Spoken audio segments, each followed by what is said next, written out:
The Brexit deadlock continues. The United Kingdom Prime Minister Theresa May has suffered two major setbacks in 2 days. UK lawmakers approved changes to Brexit procedure, leaving May with only 3 days to come up with an alternative plan if her Brexit deal is rejected by lawmakers on January 15th.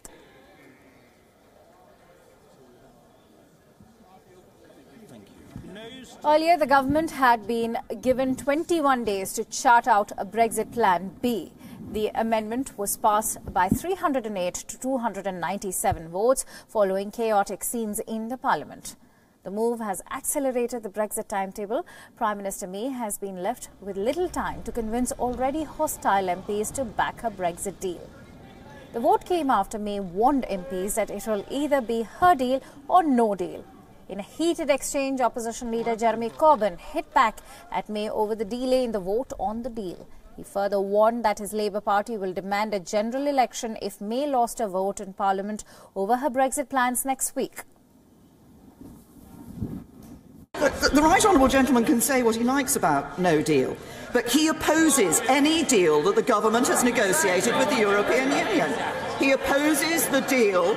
He opposes the deal that the EU say is the only deal, and that leaves him with no deal. The only way to avoid no deal is to vote for the deal.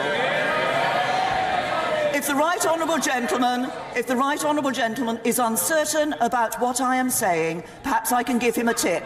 He might like to use a lip reader. The Prime Minister says that it's the only deal available. If that is the case, why wasn't it put to a vote on December the 11th in this House? Why has there been a delay of 5 weeks on this? The Prime Minister said she hopes to get written assurances before the vote next week. So can I ask the Prime Minister this? Will the changes she is looking for be made to the legally binding withdrawal agreement itself? So as you can see, May's weak position in a minority government is now out in the open when 20 MPs from her own party voted against the government over an amendment to the finance bill.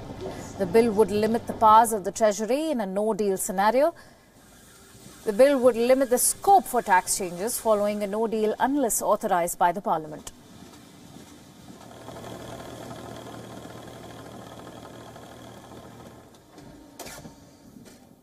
I think, if anything, as Prime Minister, she's incredibly stubborn. She really believes that this deal is the best deal, and she wants to force its way through Parliament, in many ways, as her critics would say, using the scare tact of the no deal as the only option. This move in Parliament has forced her hand, forcing her to provide other options within just 3 days. So it puts her position in an incredibly difficult one. She has to find other solutions that she has been unwilling to entertain so far. She has repeatedly said over 70 times that Britain will Brexit at the end of March. She wants to conduct the will of the people. Now, that might have to be at least temporarily paused if they simply can't get a deal sorted before the end of March. So it changes her position in all likelihood, because it's very hard to see the EU going back to the negotiating table with just a few months to go before the end of Brexit. So right now, she's a very weakened Prime Minister with very few options left.